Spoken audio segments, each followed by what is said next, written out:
Soyez les bienvenus dans ce First News en voyant ensemble les principaux titres de cette édition. Le chocolat ivoirien se veut désormais bio afin d'être compétitif sur le marché. Une industrie de production en fait de cela son cheval de bataille. Au Mozambique, le cyclone Idai a fait près d'1 millier de morts. Le bilan pourrait s'alourdir. Environ 90% de la deuxième ville du pays, Beira, a été détruite. Et après les manifestations des Gilets jaunes ce week-end à Paris, le Premier ministre français Édouard Philippe limoge le préfet de police de Paris et instaure une nouvelle stratégie interdiction de manifester. Merci de choisir First TV Africa pour vous informer dans ce journal également. À noter notre échange avec Gis Conan. Merci d'être avec nous. De quoi est-ce que nous parlerons aujourd'hui? Alors aujourd'hui, on parlera de festival et de cinéma.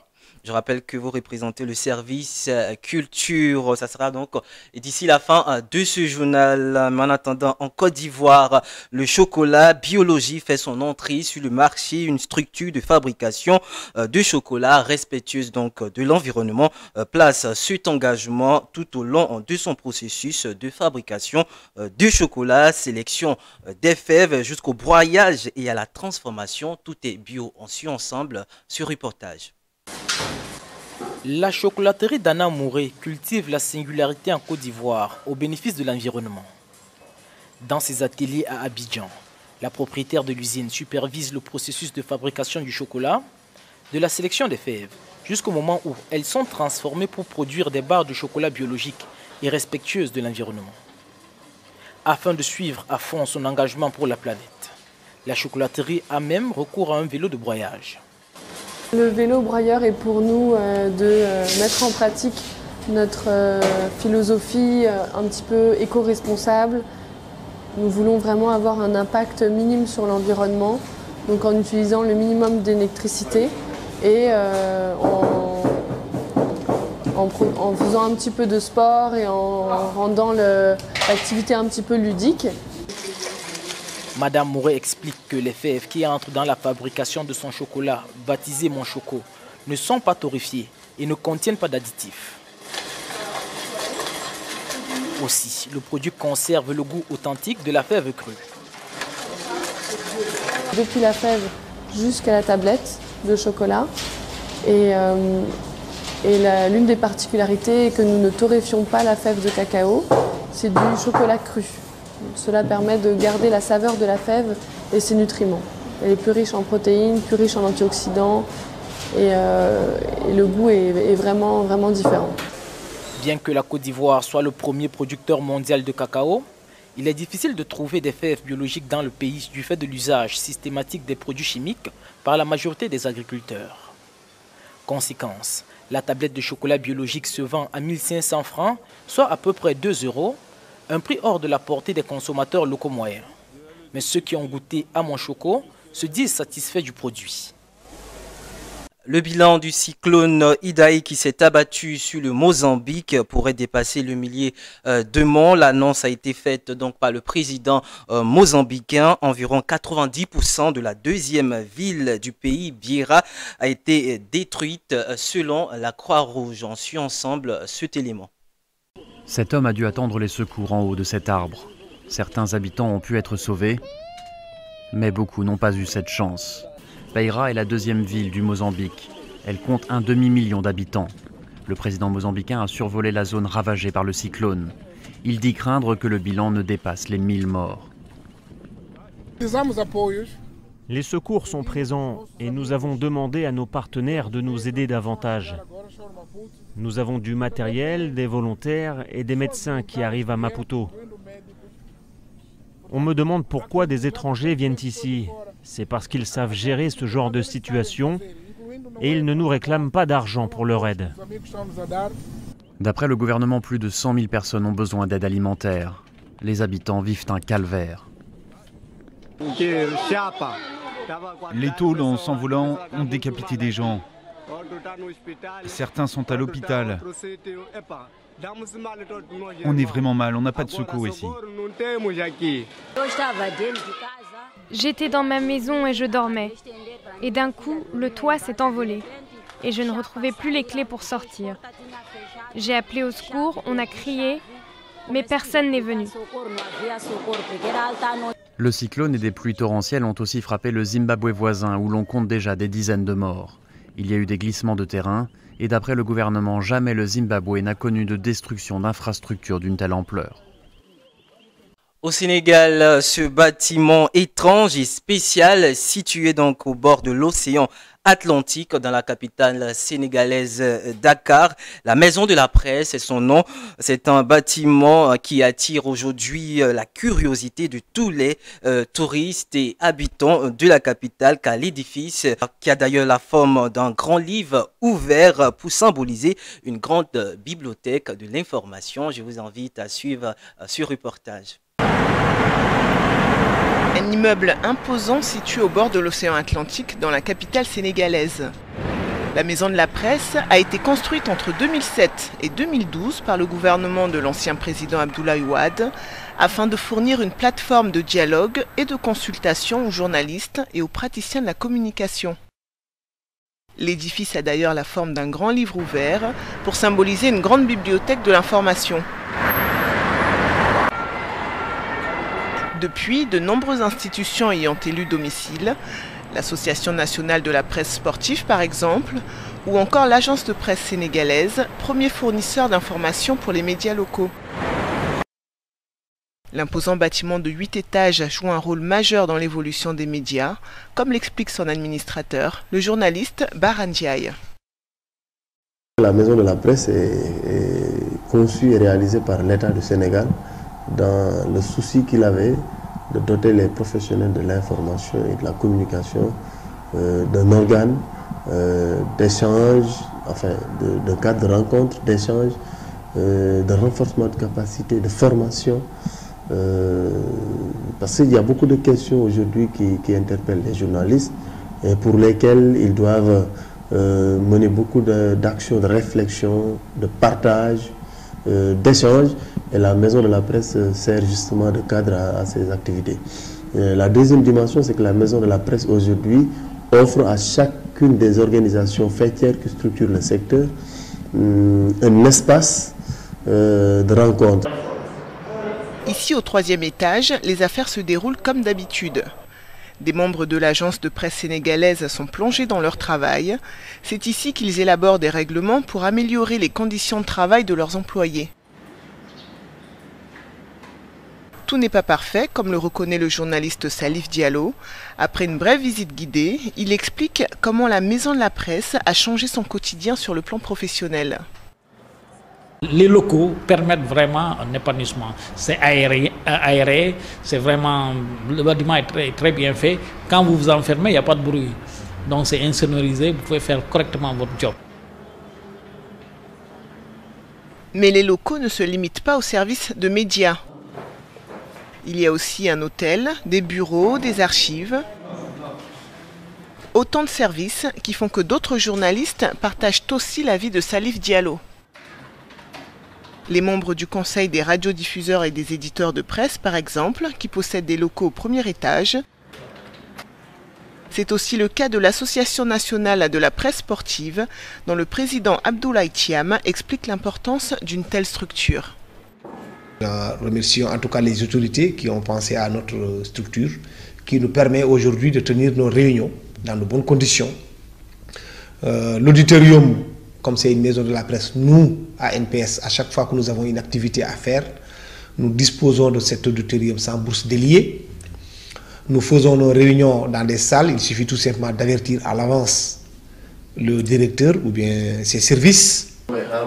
La Constitution sénégalaise garantit la liberté de l'information. Pourtant, en matière de liberté de la presse, le Sénégal est le 50e pays sur 161 dans le classement de Reporters sans frontières.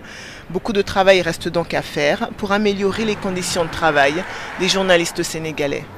Des technologies pour lutter contre le changement climatique, cela se passe au Kenya. Cette proposition de la Suisse évoquée à Nairobi lors de la conférence des Nations Unies sur l'environnement. On en sait plus dans cet élément.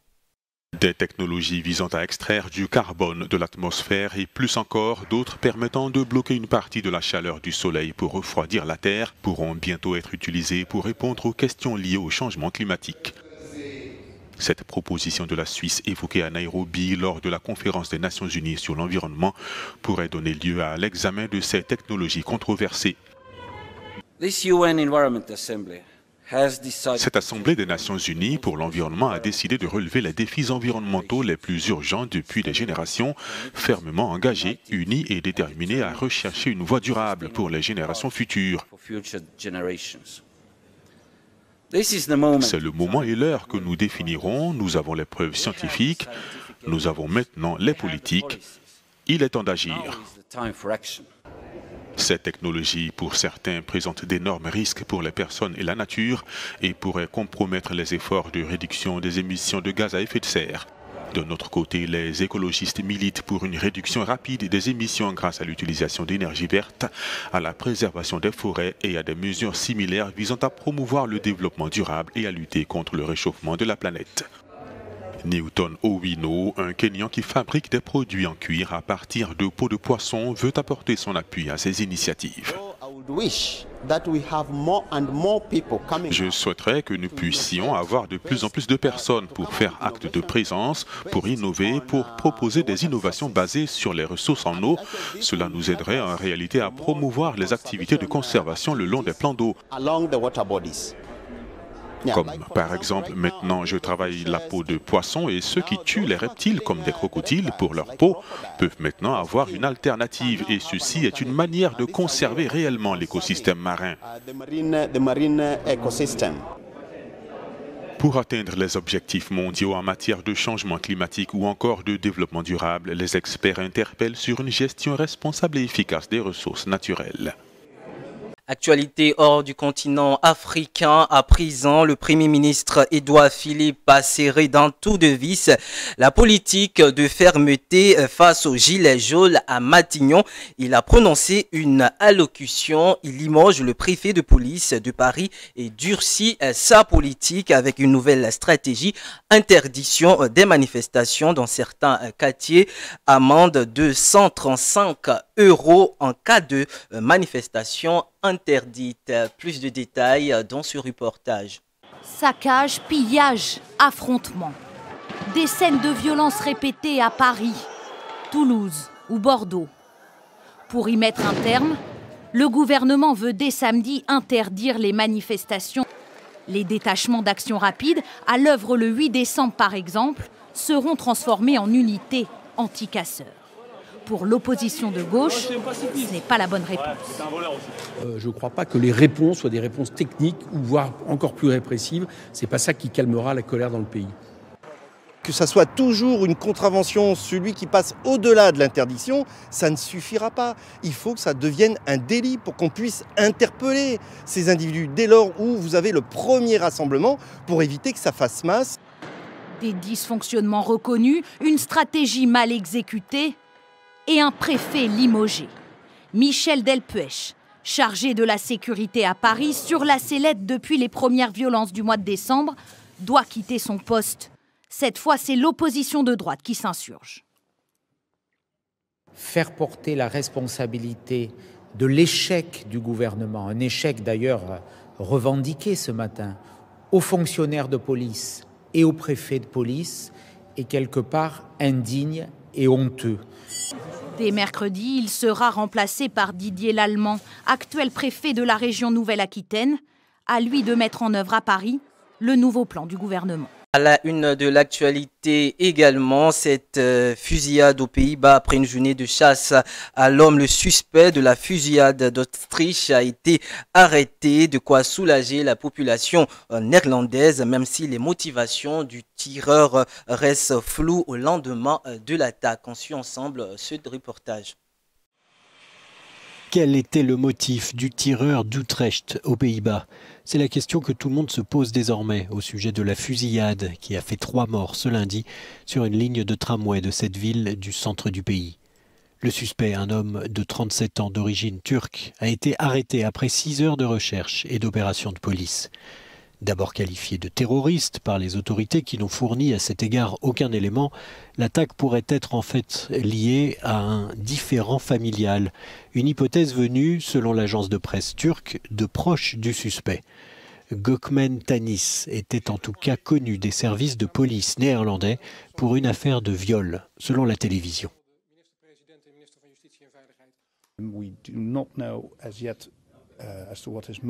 Nous ne savons pas encore quelles sont ses motivations. Nous n'excluons aucun type de motivation.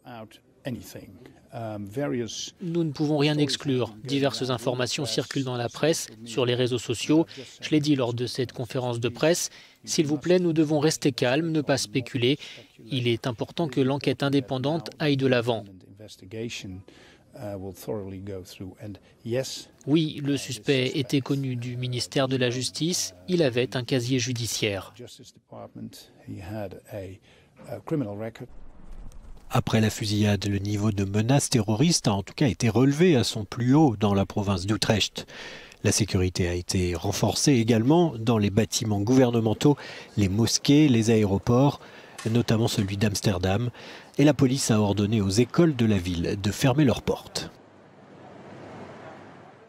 Et du côté de Christchurch en Nouvelle-Zélande, après l'attaque de 2 mosquées ayant coûté la vie à plus d'une 50aine de personnes, les jeunes de la ville restent toujours solidaires et rendent hommage à ces victimes. On suit ensemble cet élément. C'est l'une des images marquantes de ces hommages. Un haka, la danse traditionnelle maori effectuée de la plus belle des manières par les étudiants de Christchurch. Venus en nombre, ils ont tenu une veillée pour les victimes de l'attentat qui a tué 50 personnes. Parmi elles, 2 adolescents du lycée Cachemire. Sayad, 14 ans, et Hamza, 16 ans. Ce dernier avait fui la guerre en Syrie avec sa famille il y a quelques mois. Personnellement, je suis totalement dévastée, même si je ne les connaissais pas. Ça me met en colère de savoir que ces 2 étudiants étaient ici pour être en sécurité et qu'ils ne l'étaient pas. Peu d'étudiants ont suivi les cours normalement.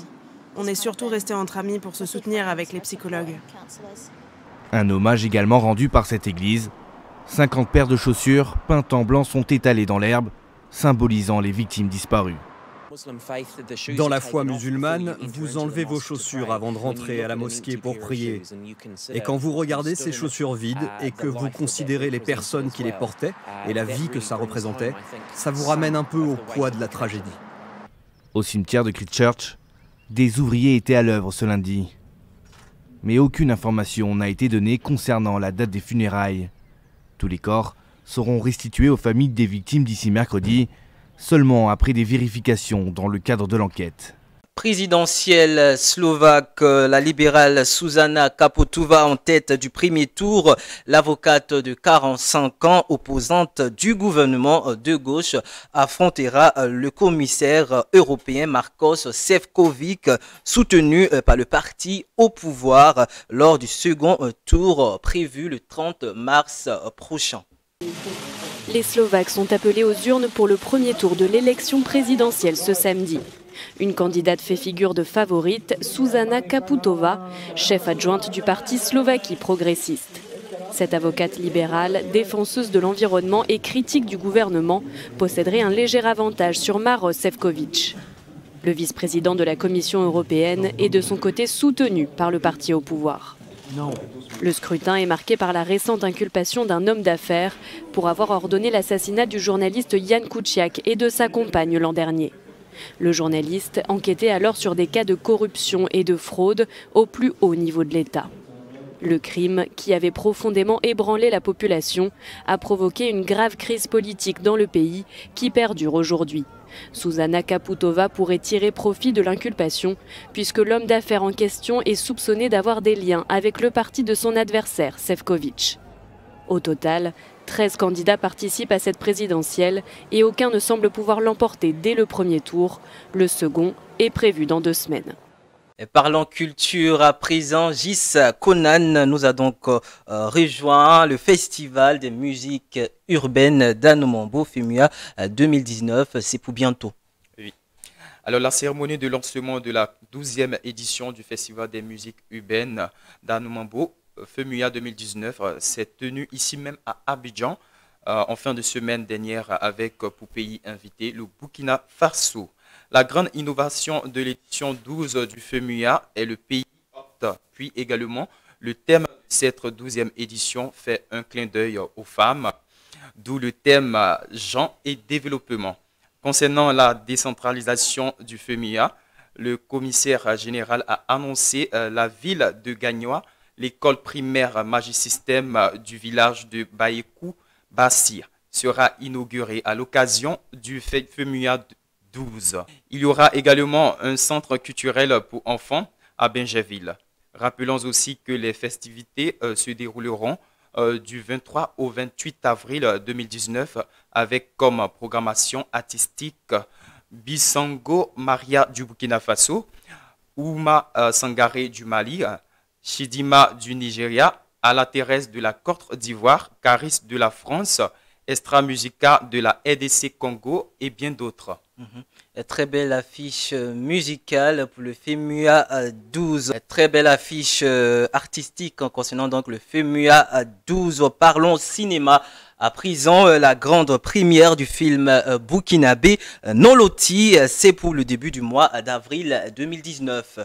Exactement, Romaric. Non Loti est un film qui retrace l'exploitation illicite des terrains vis-à-vis des populations. Alors, dans ce film, un riche promoteur immobilier tente, avec la complicité d'un propriétaire de terrain et d'un conseiller municipal de déguerpir tout un quartier afin d'y bâtir son projet de construction de logements sociaux et économiques à des prix exorbitants. Face à la colère des habitants, un conflit d'intérêts naît avec des conséquences dramatiques. Voilà, c'est un film que je vous invite à aller voir si vous êtes du côté de Burkina, oui, et Ouagadougou, du 8 au 21 avril 2019 au cinéma Newaya, au prix de 1000 francs et de 1500 francs pour soutenir ce jeune réalisateur burkinabé Abdoul Bagué. Voilà, si vous êtes donc féru de cinéma, c'est l'occasion de mettre dans votre agenda la grande première de ce film burkinabé Non Loti du réalisateur Abdoul Bagué. Voilà, parlons musique et condamnation, le chanteur Koffi Olomide, ce chanteur congolais est condamné à 2 ans de prison avec sursis. Oui. Après cette année de procédure, le chanteur congolais Koffi Olomide a été condamné par le tribunal correctionnel de Nanterre en France à 2 ans de prison avec sursis pour atteinte sexuelle sur mineur de 15 ans, en l'occurrence l'une de ses ex-danseuses. Plus de détails dans cette vidéo. Le chanteur congolais Koffi Olomide a été condamné lundi 18 mars 2019 par le tribunal correctionnel de Nanterre à 2 ans de prison avec sursis pour atteinte sexuelle sur mineur de 15 ans, en l'occurrence l'une de ses ex-danseuses. Le ministère public avait requis, à l'audience qui s'était tenue à huis clos le 11 février 2019, 7 ans de prison à l'encontre de la star de la rumba, poursuivie pour atteinte sexuelle avec violence, contrainte, menace ou surprise par personne ayant autorité et pour séquestration. Des faits qui auraient été commis en région parisienne entre 2002 et 2006. Pour les 3 autres parties civiles qu'il accusait de relations sexuelles forcées, le chanteur de 62 ans a obtenu une relaxe. Il a cependant été condamné à une amende de 5 000 € pour avoir facilité l'entrée et le séjour irrégulier en France de 3 des plaignantes, et a dédommagé sa victime pour un montant de 5 000 € au titre de son préjudice moral. Voilà, c'est sur cette vidéo que prend fin ce journal. Nous vous retrouverons très prochainement pour d'autres informations culturelles. Merci d'avoir été des nôtres. Merci. Voilà, c'est la fin de ce journal. Merci de nous avoir suivis. Restez connectés sur First TV Africa. L'information revient dans 1 heure de temps.